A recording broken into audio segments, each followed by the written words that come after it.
ಶಿವಮೊಗ್ಗದ ತೀರ್ಥಹಳ್ಳಿಯಲ್ಲಿ ಗುಡ್ಡ ಕುಸಿತ ಆಗಿದೆ. ಮೂವರು ನಾಪತ್ತೆ ಆಗಿರುವಂತದ್ದು. ಶೋಧವನ್ನ ಕಾರ್ಯಾಚರಣೆಯನ್ನ ಮಾಡಲಾಗ್ತಾ ಇರುವಂತದ್ದು ತೀರ್ಥಹಳ್ಳಿಯ ಇಂದಿರಾನಗರದಲ್ಲಿ ನಡೆದಿರುವಂತ ಘಟನೆ ಇದು. ಶಿವಮೊಗ್ಗದ ತೀರ್ಥಹಳ್ಳಿಯಲ್ಲಿ ಗುಡ್ಡ ಕುಸಿದು ಮೂವರು ನಾಪತ್ತೆ ಆಗಿದ್ದಾರೆ. ಶೋಧ ಕಾರ್ಯಾಚರಣೆಯನ್ನ ಮಾಡಲಾಗ್ತಾ ಇದೆ. ತೀರ್ಥಹಳ್ಳಿಯ ಇಂದಿರಾನಗರದಲ್ಲಿ ನಡೆದಿರುವಂತ ಘಟನೆ ತಡರಾತ್ರಿ 2:30ಕ್ಕೆ ಕುಸಿದಿರುವಂತದ್ದು ಗುಡ್ಡದ ಕೆಳಗಿನ ಶೆಡ್ನಲ್ಲಿದ್ದಂಥ ಕುಟುಂಬ ಗುಡ್ಡದ ಕೆಳಗಡೆ ಶೆಡ್ ಮಾಡಿಕೊಂಡು ಅಲ್ಲಿ ವಾಸವನ್ನ ಮಾಡ್ತಾ ಇದ್ರು. ಒಂದೇ ಕುಟುಂಬದ ಮೂವರು ನಾಪತ್ತೆ ಆಗಿದ್ದಾರೆ. ಕೊಪ್ಪಳ ಮೂಲದ ಮಲ್ಲಿಕಾರ್ಜುನ, ನಾಗವೇಣಿ, 3 ವರ್ಷದ ಮಗು ಸಂತೋಷ್ ನಾಪತ್ತೆ ಆಗಿರುವಂತವರು.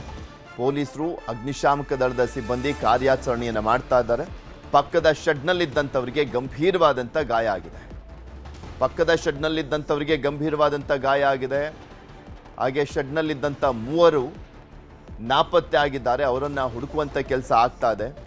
ಸ್ಥಳಕ್ಕೆ ಆಗಮಿಸಿರುವಂಥದ್ದು ಮಾಜಿ ಸಚಿವ ಕಿಮ್ಮನೆ ರತ್ನಾಕರ್, ತೀರ್ಥಹಳ್ಳಿಯ ಸ್ಥಳೀಯ ಶಾಸಕ ಆರಗ ಜ್ಞಾನೇಂದ್ರ ಗುಡ್ಡ ಕುಸಿತದ ಪರಿಸ್ಥಿತಿಯನ್ನ ವೀಕ್ಷಿಸಿದ್ದಾರೆ. ಸ್ಥಳದಲ್ಲಿ ತೀರ್ಥಹಳ್ಳಿ ಡಿವೈಎಸ್ಪಿ ಮೊಕ್ಕಾಂ ಹೂಡಿದ್ದಾರೆ. ಹೀಗೆ ತೋರಿಸ್ತಾ ಇದೀವಿ, ದೃಶ್ಯಾವಳಿಯಲ್ಲಿ ಗಮನಿಸಬಹುದು ಯಾವ ರೀತಿಯ ಗುಡ್ಡ ಕುಸಿತಿದೆ ಅನ್ನುವಂಥದ್ದನ್ನ. ಮೂವರು ನಾಪತ್ತೆ ಆಗಿದ್ದಾರೆ, ಅವರನ್ನ ಹುಡುಕುವಂತ ಕೆಲಸ ಆಗ್ತಾ ಇದೆ.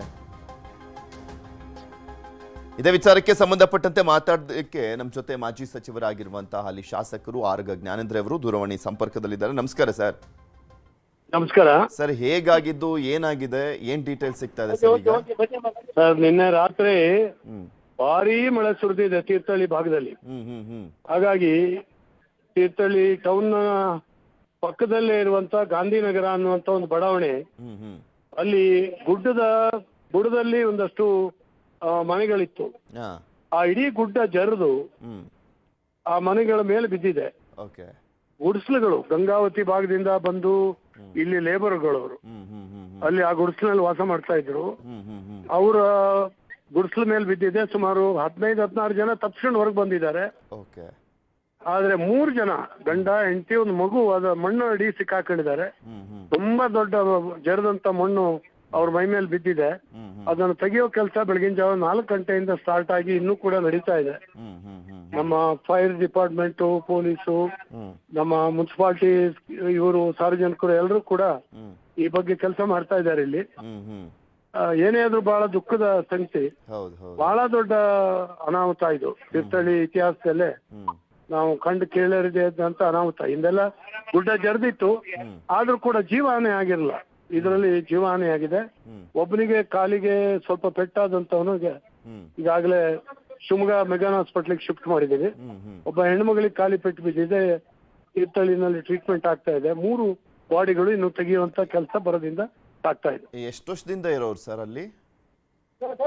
ಇಲ್ಲ, ಇವರು ಅಲ್ಲಿ ಅವ್ರ ಊರಿನಲ್ಲಿ ಗಂಗಾವತಿ ಎಲ್ಲ ಬರದ ನಾಡದು. ಅಲ್ಲಿಂದ ಕೆಲಸ ಹುಡ್ಕೊಂಡು ಇಲ್ಲಿ ಬರ್ತಾರೆ ವರ್ಷ. ಇಲ್ಲಿ ಬಂದಂತವ್ರು ಅವ್ರಿಗೇನು ಸ್ವಂತ ನಿವೇಶನ ಇಲ್ಲ. ಹಾಗಾಗಿ ಗುಡ್ಡದ ಬುಡದಲ್ಲಿ ಯಾರೋ ಮನೆ ಕಟ್ಕೊಂಡಿದ್ರು, ಪಕ್ಕದಲ್ಲಿ ಒಂದು ಶೆಡ್ ಕಟ್ಕೊಟ್ಟಿದ್ರು. ಆ ಶೆಡ್ ನಲ್ಲಿ ವಾಸ ಮಾಡ್ತಾ ಇದ್ರು.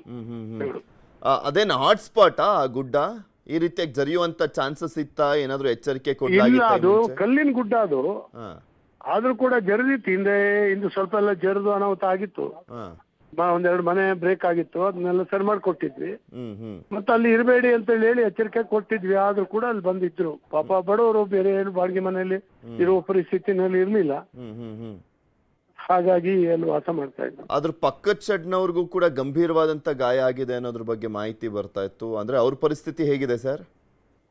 ಇಲ್ಲ, ಏನಿಲ್ಲ, ಒಬ್ನಿಗೆ ಮಾತ್ರ ಸ್ವಲ್ಪ ಗಾಯ ಆಗಿದೆ. ಗಾಯ ಆದಂತವ್ರು ಜಾಸ್ತಿ ಯಾರು ಇಲ್ಲ.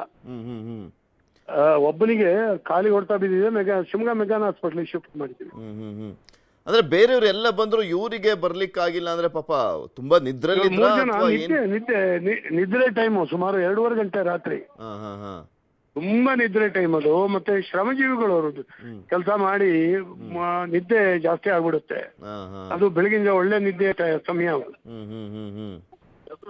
ಹಾಗಾಗಿ ಇನ್ನು ಉಳಿದ 15 ಜನ ಬಂದ್ರಲ್ಲ, ಅವರು ಕಾರ್ಮಿಕರೇನಾ ಸರ್? ಅವರು ಕಾರ್ಮಿಕರೇ. ಅವರೆಲ್ಲ ಇಲ್ಲಿಯವರು, ದಾವಣಗೆರೆ ಅಥವಾ ಜಗಳೂರಿನವರು. ಏನ್ ಜೋರಾಗಿ ಸೌಂಡ್ ಆಯ್ತು ಗುಡ್ಡ ಜಾರ್ಬೇಕಾದ್ರೆ? ಶಬ್ದ ಆಗಿದೆ. ಗುಡ್ಡ ಜಾರ್ಬೇಕಾದ್ರೆ ಶಬ್ದ ಆಗಿದೆ. ಇವರೆಲ್ಲ ಎದ್ದು ಎಚ್ಚರ ಆಯ್ತು, ಓಡ್ ಬಂದಿದ್ದಾರೆ. ಆ ಸಣ್ಣ ಮಗುನ ಎಬ್ಬಿಸ್ತಾ ಇದ್ರು ಗಂಡ ಹೆಂಡತಿ ಇಬ್ರು. ಒಬ್ಬ ಬರೋದು ಲೇಟ್ ಆಗಿದೆ, ಅಷ್ಟೊಳಗೆ ಮಣ್ಣು ಕುಸ್ತು ಬಿಟ್ಟಿದೆ ಅವ್ರ ಮೇಲೆ. ನೀವು ಆಲ್ರೆಡಿ ಹೇಳ್ತಾ ಇದ್ರಿ ಒಬ್ರಿಗೆ ಮಾತ್ರ ಸ್ವಲ್ಪ ಏಟ್ ಆಗಿದೆ, ಇನ್ನೆಲ್ಲ ಆರಾಮು ಅಂತ. ಅಷ್ಟೇ. ಓಕೆ. ಇನ್ನ ಈ 3 ಜನರನ್ನ ಹುಡುಕುವಂತ ಕೆಲಸ ಹೇಗಾಗ್ತದೆ? ಆ ಮಣ್ಣಿನಡಿನೇ ಸಿಕ್ಕಾಕೊಂಡಿದ್ದಾರೆ, ಅಷ್ಟು ದೊಡ್ಡ ಮಟ್ಟದಲ್ಲಿ ಮಣ್ಣು ಬಿದ್ದಿದೆಯಾ ಅಲ್ಲಿ? ಇಟಾಚಿ ಬಹಳ ದೊಡ್ಡ ಪ್ರಮಾಣದಲ್ಲಿ ಮಣ್ಣು ಬಿದ್ದಿದೆ. ಓಕೆ.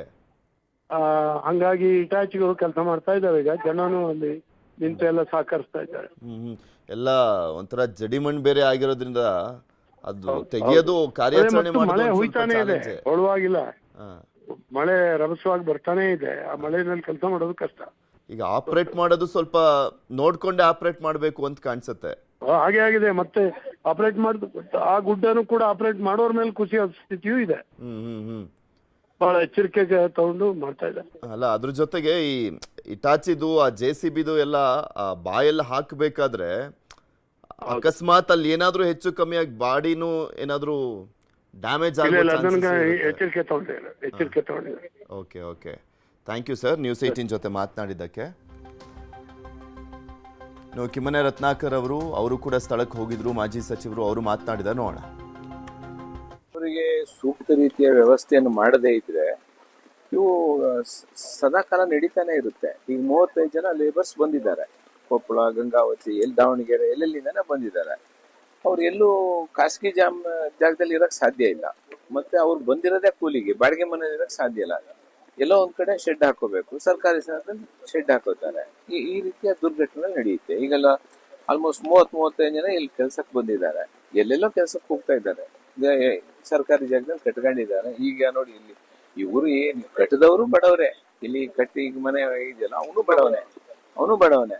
ನಾನ್ ಹೇಳೋದೇನು ಅಂತ ಹೇಳಿದ್ರೆ, ಈಗ ಈಗಾಗ್ಲೇ ಬಗರ್ ತುಮಗೆಲ್ಲ ಒಕ್ಲೇಪ್ಸಿ ಅಂತ ನಮ್ಮ ಅವಧಿದ್ ಕೊಟ್ಟಿದ್ದಾರೆ. ಈಗ ಅವ್ರ ಅವಧಿದ್ ನಾನ್ ಕೊಟ್ರೆ ಅವೆಲ್ಲ ದ್ವೇಷ ರಾಜಕೀಯ ಬಿಟ್ಟು ಇಂಥ ವಿಚಾರದಲ್ಲಿ ಜಾತಿ, ಧರ್ಮ, ಪಕ್ಷ ಎಲ್ಲ ಹೊರಗೆ ಬಂದು ಮಾತಾಡ್ತಾರೆ. 4 ಜನ ಅವರು ಎಲ್ಲೂ ಸೈಟ್ ಇಂದಾನೆ ಇಲ್ಲಿ ಬಂದು ಮನೆ ಕಟ್ಟಿರೋದು, ಮತ್ತೇನೇ ಸ್ಥಿತಿವಂತರಲ್ಲ. ಅವರು ಕೂಲಿ ಮಾಡ್ಕೊಂಡೆ ಮಾಡಿರೋದು. ಈಗ ಪರ್ಯಾಯ ವ್ಯವಸ್ಥೆ ಮಾಡ್ಬೇಕಾಗತ್ತೆ. ಈಗ 4 ಮನೆ ಹೋಗುತ್ತೆ ಮೇಲ್ಗಡೆ, ಅವರೆಲ್ಲ ಖಾಲಿ ಮಾಡಿದ್ದಾರೆ, ಬೇರೆ ವ್ಯವಸ್ಥೆನೆ ಮಾಡ್ಕೋಬೇಕು.